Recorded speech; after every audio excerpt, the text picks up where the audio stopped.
Hi, welcome back to our mobility and soft tissue videos. Today we're going to be working on the foot and ankle. Now in our golf videos, we have a golf performance video series that's being uploaded now. In week 1, we talked about foot and ankle. There's also a preview video to go through. Watch the preview video before going into the actual foot and ankle. It'll give you some insight to some of the terminology. What we talked about in that relative to golf is how the foot has to react when we're trying to create a golf swing. But no matter what, this thing is, again, it's a pretty amazing tool. Again, Da Vinci had called this a marvel of engineering and a beautiful work of art, and it truly is. We covered in that golf video that there's 206 bones in your body and 26 are in your feet. Quick overview on what happens when you're walking. We'll keep this to walking today. When we walk, our foot comes up, this lateral heel, your calcaneus bone or your heel bone, the lateral aspect or the lateral condyle hits the ground. When it hits the ground, your weight shifts over it and the ground pushes back up and it pulls this medial one over. When this tips over, it creates a term called pronation.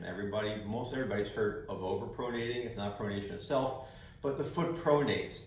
When the foot pronates, what it's doing is these group of bones become very loose. And you have an arch, a longitudinal arch, you have a transverse arch as well. But the arch system, long before the Romans created arches, the foot had it, it absorbs. So now I've got this wonderful shock absorber. As I'm walking, we kind of go about 1.5 times our body weight. If we're running, it can go up to 3 odd amount of our body weight landing.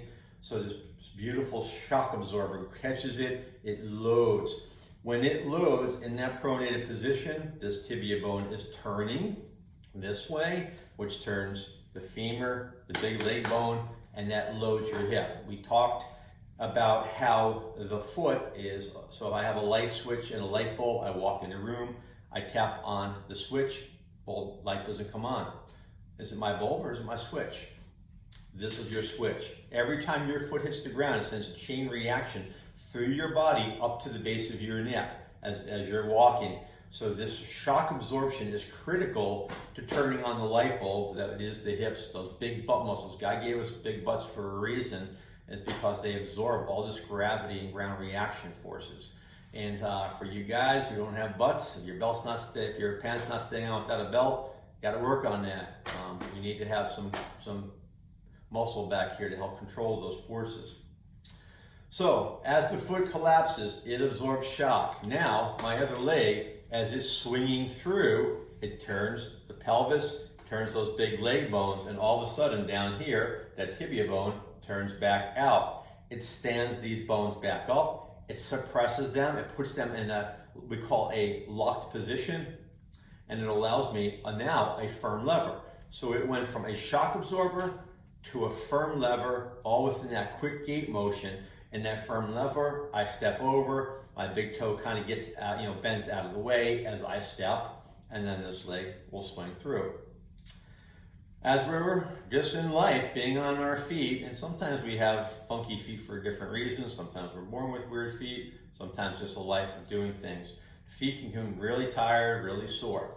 So today we're going to give you a couple ideas on what to do to mobilize the soft tissue through the whole foot, and a couple things that we're going to do to help work that. In a subsequent video, we're going to come back and we're going to take a look at the lower leg and how that feeds through the ankle. So we say that the intrinsic muscles of the foot, which is our focus today, are all the muscles that are attached, that are on the foot, that are here in the foot. The extrinsic muscles that help control the foot are the ones that are coming down. You have 12 muscles coming down the tibia and the fibula, they come in, stuff like that wrap up underneath, that come in and insert all these things. They're controlling how the foot functions as well, but they're doing it from above the foot, not through the foot. So again, we'll focus on the intrinsic muscles today. We'll kind of work through some of that. And then next week, we're going to come back and we'll take a look at that ankle and the extrinsic muscles and how we can work on those. Okay, for some of the soft tissue release in the foot, there's a variety of different tools I've played with through the years. This little massage star has kind of got a couple different edges on it, and we're going to teach you how to kind of work through that. we're going to use these Rad Balls. This company is R-A-D, so Rad Balls. You can find these $16 online. This has been my go-to as of recently. I would say the last, I don't know, 6 months to a year. I still do some of the other ones we're going to cover, but tend to use these most.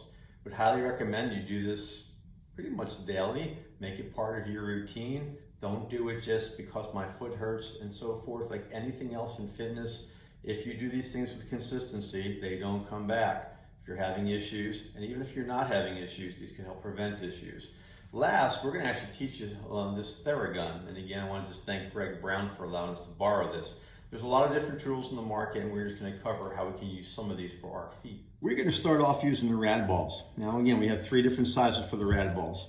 And there's 6 points on the foot we're going to attack.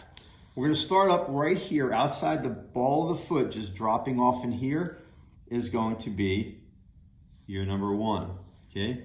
The center of the arch area is your number 2. Right at the calcaneus, when people have plantar fasciitis, that often comes very painful and becomes a heel spur. It's because the plantar fascia is pulling off the calcaneus here, or the heel bone, in that spot. That's going to be our 3. We have a series of muscles that run the outside of the leg, and as they sweep around that ankle bone, if you will, that malleolus, it's going to wrap in here, and there's a place where it shoots under. We're going to call that our 4. Then we have another series of muscles that's going to run through here. So we're going to try to catch that by going that. So that's my 4, that's my 5. And then the last one is up here, just below that bone here, just below the big toe, is my 6. Now, when we're doing this, we're going to be standing, of course, and I'm going to stand, and the weight of the ball, the biggest ball, is going to be on there. Now, in the previously, we have rolled the ball, we kind of scrape like you're scraping mud. There's probably some validity to that. However, I got this drill actually from a Dr. Emily Splachel. I had not done this particular technique. I've done techniques called what we call pinning and flossing and so forth, but this was a little bit new, and like I said, this has become my default. I really like it a lot. So we're going to take the ball, 10 seconds, 10 seconds on all our different spots. Then we're going to move down to the middle ball. And then finally, the one that's going to let you know that you are alive is the smallest ball. So 10 seconds in each spot, and so we have about 3 minutes per foot, and so forth. Then from there, we're going to move into our other tools. All right, so what I'm going to do is I am going to stand up, and it should be stayed in the camera, should be okay. So first, I'm going to get that spot, like I mentioned, just below the ball of the foot in here. Now, I want all my weight on there. I'm going to drive as much pressure into this as I can. Breathe in my nose, out my mouth. If I'm tensing, if there's a certain amount of contracting going on, you're not going to get it. So try to relax into it as best you can.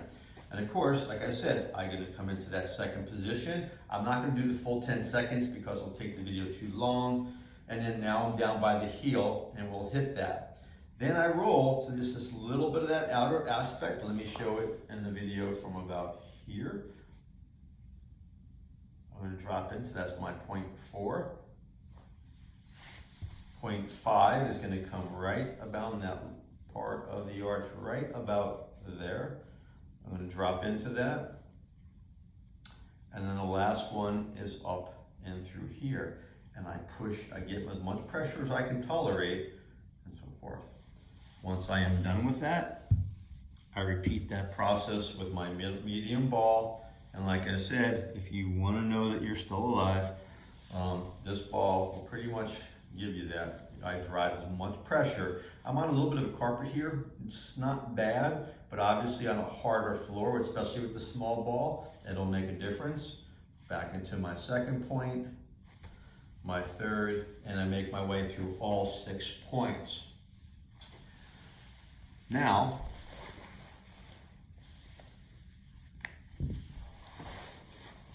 once again, so that is my primary. Once I'm done with that, I'm going to come in. We're going to do a few hands-on techniques.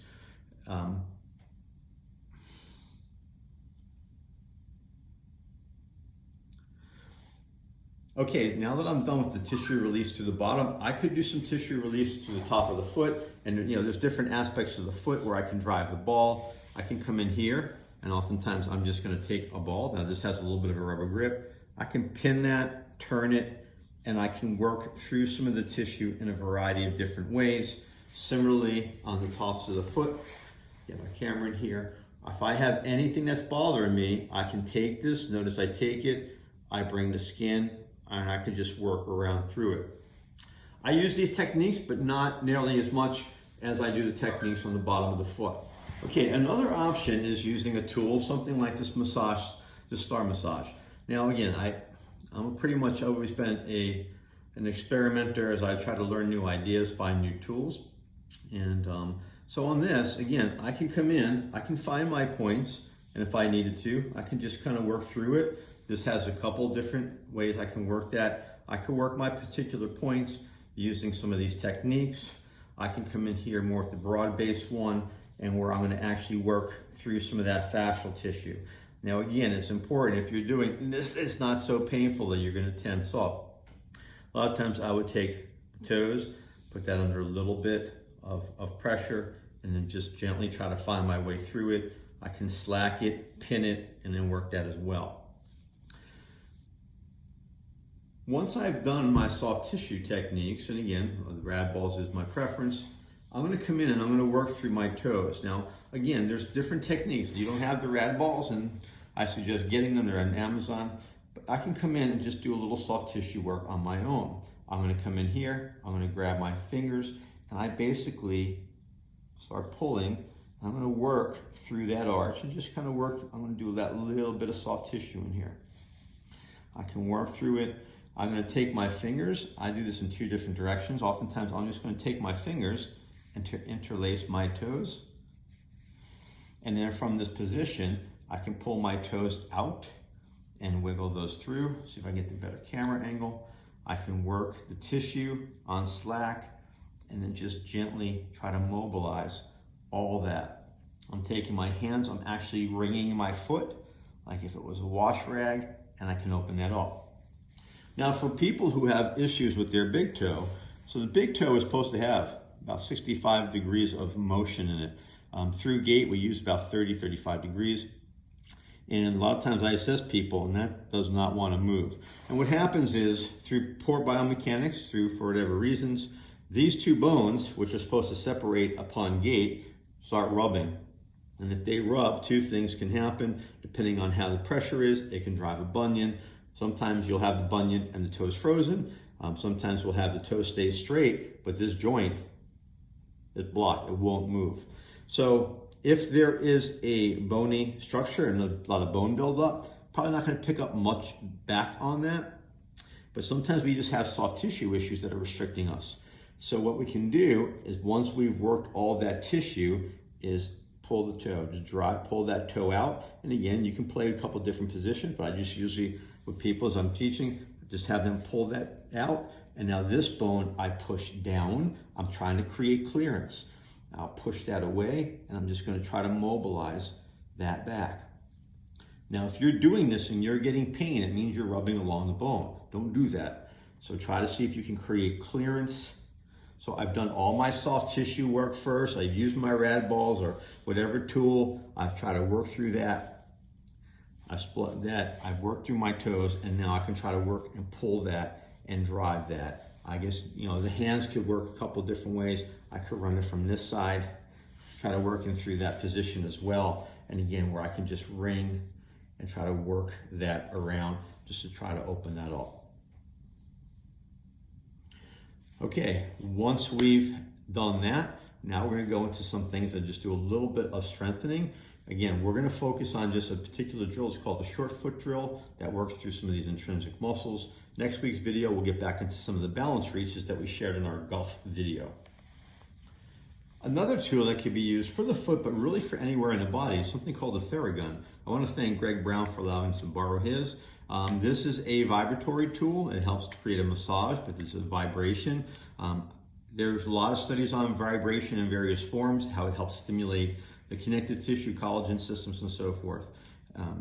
What we're going to do on this is, again, I could just simply follow my number system. And again, I'm going to let this turn on so you can hear. There's a little bit of a vibration. So in that, I don't have to dig that super deep. I can just kind of lay it there gently. I'll get my position 1. And then as I can tolerate, I'm going to put a little bit deeper pressure there.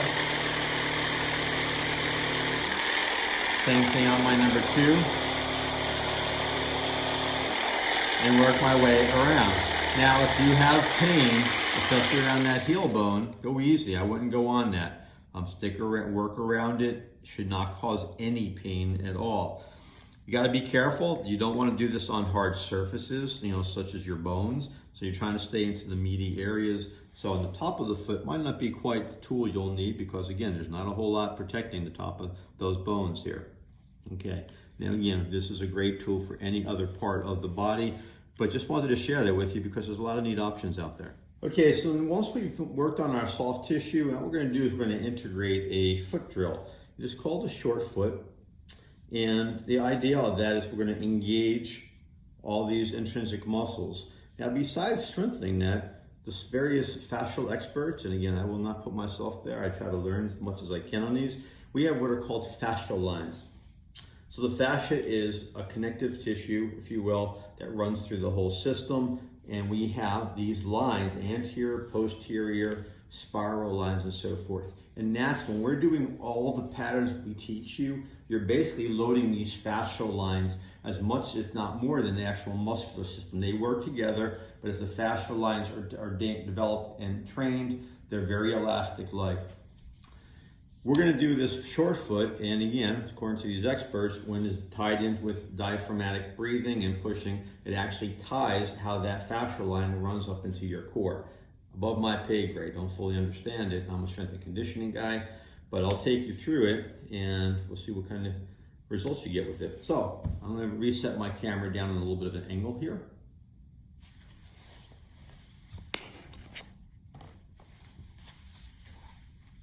Okay, so what I'm going to do, I'll be standing fully. I'm basically taking my foot here and I'm just going to take my toes and I'm trying to drive my toes into the floor. And as I do it, it'll create a little bit of an arch. I'm going to hold that position.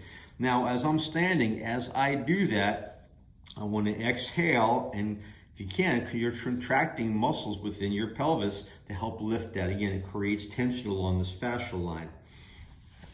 So the focus is going to be, I'm here, I drive in, I'm going to exhale, and I literally pull up all through the muscles into my butt. We're squeezing up and through there, hold that position, and then I can relax it. And again, I drive those toes in, I squeeze all those pelvic muscles, pelvic base muscles, I'm going to lift, hold that, contracting, pushing those into the ground, and relax.